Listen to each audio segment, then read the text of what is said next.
रतन टाटा एक ऐसा नाम है जो भारत का आन बान शान और बिजनेस के भगवान है।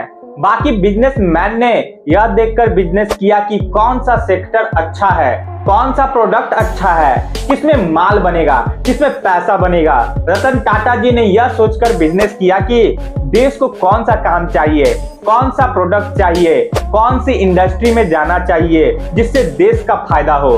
बाकी बिजनेसमैन ने अपना बैंक बैलेंस और नेटवर्थ बढ़ाने की होड़ में है और रतन टाटा भारत का मान सम्मान बढ़ाने की होड़ में जी रहे थे। आज का वीडियो रतन टाटा जी को भारत के व्यापार जगत और समाज में उनके द्वारा किए गए कार्यों के लिए समर्पित है। रतन टाटा 1991 में टाटा ग्रुप के चेयरमैन बने। उस समय टाटा ग्रुप में कुल 95 कंपनियां थी और हर कंपनी अलग अलग सेक्टर में काम कर रही थी। उनमें कोई एकता नहीं थी, सब अपनी अपनी धुन पर चल रहे थे। कोई सेंट्रल अथॉरिटी नहीं थी और पूरा फोकस भारतीय बाजार पर था, बाहर किसी का ध्यान नहीं था। जब रतन टाटा ने टाटा ग्रुप ज्वाइन किया तब टाटा ग्रुप का रेवेन्यू सिर्फ 14,000 करोड़ रुपए था और मार्केट कैप सिर्फ 30,000 करोड़ रुपए था। फिर जब रतन टाटा जी की एंट्री हुई 1991 में और 2012 में रिटायर होने तक उन्होंने क्या किया था, अब वो सुनिए। टाटा ग्रुप की छोटी छोटी कंपनियां थी, यह सब अपने अपने तरीके से काम कर रही थी। इन सभी कंपनियों को एकजुट कर इसे सेंट्रलाइज किया। जहां अब तक ध्यान केवल भारतीय बाजार पर था, वहां अब विदेशी बाजार पर ध्यान केंद्रित किया और आज टाटा ग्रुप का 60% कमाई विदेश से होता है। टाटा ग्रुप ब्रिटेन का सबसे बड़ा एम्प्लॉयर है, यानी जिस देश ने कभी भारत पर राज किया, हम वहां राज कर रहे हैं। सबसे ज्यादा नौकरियां हम ही देते हैं। रतन टाटा जी के पीछे ब्रिटेन के बड़े ब्रांड के नाम हैं, चाहे टेटली हो, जगुआर हो, लैंड रोवर या कोरस, उन्होंने सभी ब्रांड खरीदे। उनकी देख रेख में देश की दूसरी सबसे बड़ी कंपनी टीसीएस लिस्टिंग हुई थी। जब वे जुड़े तो बिक्री केवल 14,000 करोड़ रुपए थी। जब वो सेवानिवृत्त हुए तो बिक्री 5.25 लाख करोड़ थी। जब वो जुड़े तो मार्केट कैप 30,000 करोड़ रुपए था। आज की दर से टाटा ग्रुप 25 लाख करोड़ रुपए मार्केट कैप के साथ देश का सबसे बड़ा ग्रुप है। लेकिन उन्होंने ऐसा कैसे किया? भारत और दुनिया में उनकी विरासत क्या थी? बिजनेस के अलावा उनके व्यक्तिगत जीवन में वे कैसे थे? इससे जुड़ी कुछ कहानियां जो वे दानवीर कहे जाते और वह कितने विनम्र व्यक्ति थे के बारे में आज जानेंगे। रतन टाटा जी का जन्म 1937 में हुआ था। जब उनके माता पिता का तलाक हो गया तो उन्हें अपना बचपन अपनी दादी के साथ बिताना पड़ा। 1995 में 17 साल की उम्र में वह कार्नेल विश्वविद्यालय में अध्ययन करने के लिए अमेरिका गए। उन्होंने 1962 में अपनी कॉलेज की डिग्री पूरी की। उनका मन था कि अमेरिकी जीवन शैली ठीक है और उन्हें वहीं बस जाना चाहिए, लेकिन उनकी दादी ने उन्हें बचपन से पाला था। उनकी दादी की तबीयत खराब हो गई। उनकी दादी ने उन्हें बुलाया, तुरंत आओ। मैं दर्शकों को बता दूं, ये वो रतन टाटा जी नहीं थे। जे.आर.डी. टाटा से खून का रिश्ता था। क्या उन्हें पता था कि वे टाटा ग्रुप का उत्तराधिकारी होंगे? मैं कोई राजकुमार नहीं हूँ और उन्होंने ऐसा दावा भी नहीं किया था। वो अपना काम अपनी मर्जी से कर रहे थे। एक ऑफर मिला और वो आईबीएम में काम करने की सोच रहे थे। वो जे.आर.डी. टाटा में विश्वास करते थे। जब वे 26 साल के थे तब उन्होंने औपचारिक रूप से टाटा ग्रुप में प्रवेश किया। सबसे पहले जब उन्होंने टाटा ग्रुप में प्रवेश किया तो उन्होंने 6 महीने तक टाटा मोटर्स में ट्रेनिंग लिया और फिर टेस्को चले गए, जो आज टाटा स्टील के नाम से जाना जाता है। वहां 1 महीने के प्रशिक्षण के बाद वह एक टेक्निकल ऑफिसर के रूप में टाटा स्टील में शामिल हो गए और 1969 में वहां काम करना शुरू कर दिया। 4 साल के बाद वह टाटा ग्रुप का प्रतिनिधित्व करने के लिए ऑस्ट्रेलिया गए। क्योंकि टाटा समूह का एक सदस्य चाहिए था, इसीलिए वह ऑस्ट्रेलिया गए। रतन टाटा जी ने कंपनी बदली थी और वहां उन्होंने जे.आर.डी. टाटा को दिखाया, अरे यार, इस लड़के में भी कुछ बात है।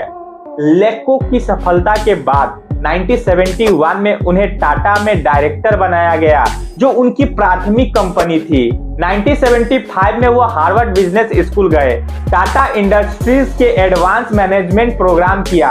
1981 में टाटा इंडस्ट्रीज के डायरेक्टर बने और वहां उन्होंने क्या किया, उन्होंने टाटा ग्रुप के थिंक टैंक की नींव रखी जो यह योजना बनाता है कि अब किस नए सेक्टर में प्रवेश करने और हाईटेक बिजनेस में उतरने के लिए क्या किया जाना चाहिए। 1981 और 1983 में उन्होंने टाटा सॉल्ट लॉन्च किया जो देश का नमक है। 1986 में वे कुछ समय के लिए एयर इंडिया के चेयरमैन बने और अंततः 26 मार्च 1991 को उन्होंने टाटा समूह का आधिकारिक प्रमुख बना दिया गया। 1991 से पहले देश की अर्थव्यवस्था बंद थी, तो लाइसेंस नियम क्या था कि हर कंपनी को एक एक टैंक बनाने का लाइसेंस मिलता था कि ठीक है ये आदमी ये बनाएगा, वो आदमी वो बनाएगा, वह कुछ भी बना सकता है, चाहे वो कैसे भी बनाए। सामान किसी भी कीमत पर बिक रहा था, इसलिए उस समय कोई तनाव नहीं था, कोई प्रतिस्पर्धा नहीं थी और हर कोई अपना काम कर रहा था। 1991 में जब अर्थव्यवस्था खुली तो विदेशी प्रतिस्पर्धा से पहले मौजूद सभी पुराने समूह फल फूल रहे थे। यह बाहरी था क्योंकि उस समय हम विदेशी कंपनियों के साथ साथ बाकी सभी से भी लड़ना था और आंतरिक चुनौतियों के लिए मैदान खुल गया था। तो उससे भी खतरनाक अंदरूनी चुनौती यह थी कि जनाब उस वक्त टाटा ग्रुप की 95 अलग अलग कंपनियां थी। मैंने आपको बताया था कि हर कंपनी में एक शख्स होता था जो उस कंपनी को अपने हिसाब से चलाता था, जिसका टाटा ग्रुप से कोई लेना देना नहीं होता था। यह इसलिए नहीं लेना देना था क्योंकि उनसे पहले पिछले बॉस जे.आर.डी. टाटा थे। जे.आर.डी. टाटा का व्यक्तित्व इतना प्रभावशाली था कि उनकी आवाज में दम था। एक बार उन्होंने फोन मिलाया, एक बार बात की तो आदमी इधर से उधर नहीं हो पाता था। लेकिन जब ये चेयरमैन बने तो हर आदमी अपनी अपनी मनमानी करने लगा। उनका मानना था कि शायद अगर वे चेयरमैन बने थे तो उन्होंने बहुत ज्यादा बगावत कर दी थी, इसलिए उन्हें अंदर ही अंदर बगावत का सामना करना पड़ा। उन्हें यह विद्रोह सहन नहीं हुआ। पूर्ण नियंत्रण करते हुए जो पुराने लोग इस प्रकार की मानसिक तानाशाही कर रहे थे उन सभी को हटा दिया गया। रिटायरमेंट की कोई उम्र नहीं थी। जब तक वह जीवित थे तब तक कोई भी व्यक्ति नौकरी नहीं कर रहा था। रिटायरमेंट की आयु हटा दी गई और नई प्रतिस्पर्धाओं के लिए जगह बनाई गई। समूह की बाकी सदस्य एक ही समूह के थे। उन्होंने धीरे धीरे कंपनियों में अपनी हिस्सेदारी बढ़ाई और टाटा समूह जो कि उनकी चेयरमैन कंपनी थी का प्रभुत्व बढ़ाया, ताकि 1991 में अगर रतन टाटा जी शामिल न होते तो कोई भी कंपनी इधर उधर न रह जाए। साल 2000 तक केवल 20 से 30 ही वे विभिन्न देशों के टाटा समूह की कंपनियां। उस समय सभी कंपनियों का फोकस भारत में काम करना था। उन्होंने कहा हमें भारत में काम करना है, लेकिन एक भारतीय कंपनी बाहर जाकर अपनी पहचान कैसे बनाएगी। इसके अलावा उन्होंने अपने प्रयास साल 2000 में शुरू किया। साल 2000 में उन्होंने टेटली खरीदा जो एक ब्रिटिश ब्रांड थी। इससे पूरे भारत और विश्व में तहलका मच गया कि एक भारतीय कंपनी ने बाहर जाकर एक विदेशी कंपनी खरीद ली और वह भी अपने दम पर। टाटा छोटी कंपनी थी, टेटली बड़ी कंपनी थी, तो छोटी कंपनी ने बड़ी कंपनी को खरीद लिया और भारत ने ब्रिटिश कंपनी को खरीद लिया। तो भाई मार्केट में हंगामा मच गया कि क्या हो गया। और यह देखने के बाद दूसरे बिजनेस में भी मुझे विश्वास हो गया कि हाँ, हम बाहर भी जा सकते हैं, हम अपना कारोबार बाहर भी फैला सकते हैं, हम एक्सपोर्ट भी कर सकते हैं, हम ब्रांड भी खरीद सकते हैं। तो ये भारतीय कंपनी के निडर होने और प्रभुत्व की शुरुआत है। ये रतन टाटा जी की देन है। वहीं साल 2000 में उन्हें पद्म भूषण मिला जो भारत का तीसरा सबसे बड़ा सम्मान है। 2004 में वह टीसीएस का आईपीओ लेकर आए। मुझे याद है कि उन्होंने 1970 में टीसीएस में काम किया था। उन्हें पता था कि उस समय कंपनी क्या थी। उन्होंने आईपीओ लाया और आज की तारीख में टीसीएस देश की दूसरी सबसे बड़ी कंपनी है। टाटा ग्रुप की सभी कंपनियों में से अकेले टीसीएस 90% का मुनाफा देती है। डीटीएच सेवा टाटा स्काई 2006 में लॉन्च हुई थी। 2008 में रतन टाटा जी ने एक बार फिर किस्मत आजमाई, जगुआर लैंड रोवर खरीदा और उसी साल उन्होंने भारत का दूसरा सबसे बड़ा सम्मान पद्म विभूषण मिला। 2012 में चेयरमैन के तौर पर उन्होंने रिटायरमेंट ले लिया और साइरस मिस्त्री को अपना उत्तराधिकारी नियुक्त करना चाहते थे। साल 2000 में उन्होंने पद्म भूषण मिला, जो तीसरा सबसे बड़ा सम्मान था। 2008 में उन्हें पद्म विभूषण मिला, जो दूसरा सबसे बड़ा सम्मान था, लेकिन वह देश के सबसे बड़े सम्मान भारत रत्न के हकदार थे। हालांकि अब खबर आ रही है कि महाराष्ट्र सरकार ने कुछ प्रयास किए हैं और सरकार पर लगातार दबाव बनाने का प्रस्ताव रखा गया है। अगर इसे बनाना जरूरी है तो मेरा उन सभी रतन टाटा जी के प्रशंसकों से अनुरोध है जो उनका दिल से सम्मान करते हैं। रतन टाटा जी के लिए #भारत रत्न ट्रेंड करें। अगर हम रतन टाटा जी की अन्य उपलब्धियों के बारे में बात करें तो भारत को किसी चीज की जरूरत है तो टाटा ग्रुप सबसे पहले आता है।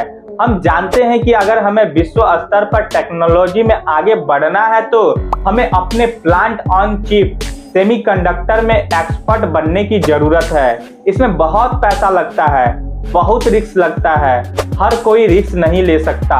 रतन टाटा जी आए हैं, टाटा ग्रुप आगे आया है और आज सेमीकंडक्टर के क्षेत्र में सबसे बड़ा काम रतन टाटा जी की प्रयासों से टाटा ग्रुप कर रहा है। कंपनी कह रही है कि हम भारत से बाहर निर्यात कर रहे हैं।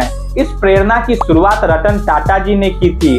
60% की कमाई टाटा ग्रुप को भारत के बाहर से आता है। जब भी हम दान की बात करते हैं, अमीर लोगों की एक लिस्ट होती है, उसमें बाकी सबका नाम आता है।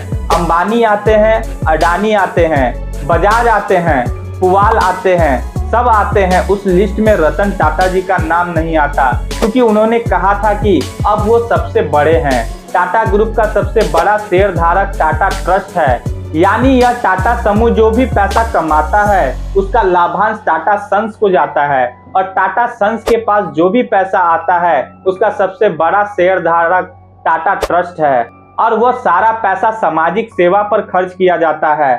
तकनीकी रूप से देखा जाए तो टाटा ग्रुप का मालिक कोई व्यक्ति नहीं बल्कि एक ट्रस्ट है। रतन टाटा जी ने कोरोना से लड़ने के लिए 1500 करोड़ रुपए का दान दिया था। 2008 में जब ताज पर हमला हुआ तो कोई और खिलाड़ी होता तो कहता, अरे भाई यहाँ आतंकियों से दूर रहो, हम सुरक्षित हैं। जब तक आतंकवादी वहां थे और ऑपरेशन चल रहा था तब तक रतन टाटा जी सड़क पर खड़े थे।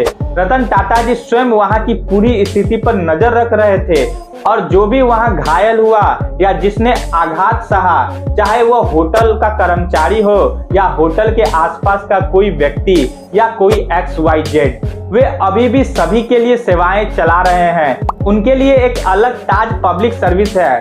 ट्रस्ट बनाकर आज भी वो अपने आसपास के लोगों की सेवा के लिए काम कर रहे हैं।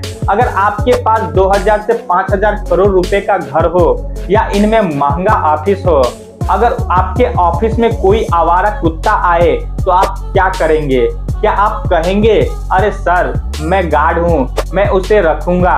रतन टाटा जी ने एक बार बॉम्बे हाउस में आवारा कुत्तों को घूमते हुए देखा और उन्होंने कहा, अरे यार ये बेचारे कहाँ जाएंगे। उन्होंने बॉम्बे हाउस में एक अलग व्यवस्था की है जहां आवारा कुत्तों को रखा जा सकेगा। उनके लिए जगह बनाई गई है ताकि वे यहां आकर रह सके और उनके भोजन की व्यवस्था कर सके। कुछ लोग कहते हैं कि सर बिजनेस में बड़ा बनना है तो सिगरेट पीना पड़ेगा, शराब पीना पड़ेगा, पार्टियों में जाना पड़ेगा। सबसे सम्मानित व्यक्ति और देश के सबसे बड़े समूह के निर्माता, उन्होंने खुद कभी धूम्रपान नहीं किया, कभी शराब नहीं पी। वो एक साधारण चाय टोटलर थे। उनके कुत्ते से जुड़ी एक और कहानी है। जब ब्रिटेन की रानी ने उन्हें बुलाया और उन्हें सर रतन टाटा जी का उपाधि देने की बात कही, उस खास दिन जब सम्मान मिलने वाला था तब रतन टाटा वहां नहीं पहुंच सके। तो महारानी को पता चला कि वह क्यों नहीं पहुंच सके सम्मान लेने। पता चला कि उनका एक कुत्ता बीमार है। उन्होंने कहा कि इसका ख्याल रखना जरूरी है, पुरस्कार आते जाते रहते हैं। तो साधारण कुत्ता के लिए रतन टाटा जी के ये थे मायने। रतन टाटा जी बिजनेस के भगवान हैं और मैं हमेशा यह कहता हूं और इसका एक और प्रमाण है। MCA जो एक सरकारी संगठन है, कॉर्पोरेट मामले का मंत्रालय जो इस पर योजना बनाता है, भाई जो कंपनियां देख रेख करती हैं उनका काम डिजिटल करने का प्रस्ताव था। वो प्रस्ताव TCS को दिया गया था। टीसीएस ने प्रस्ताव दिया कि वे डीआईएन नंबर जारी करेंगे, डायरेक्टर आइडेंटिफिकेशन नंबर, जो भी प्राइवेट लिमिटेड में है। सबके पास देश का डीआईएन है। पहला डीआईएन जो 001 है वो रतन टाटा जी के नाम पर है। अभी कहानी में और भी बहुत कुछ है, क्योंकि रतन टाटा जी का व्यक्तित्व तो बहुत बड़ा था, लेकिन फिलहाल हम इस वीडियो को यहीं तक रख रहे हैं ताकि रतन टाटा जी के प्रति आपका प्यार और सम्मान बना रहे। इस तरह का वीडियो देखने के लिए चैनल पे नए हैं तो हमारे चैनल को लाइक, शेयर एवं सब्सक्राइब कर दीजिए। तो मिलते हैं हमारे नेक्स्ट वीडियो में, तब तक के लिए धन्यवाद।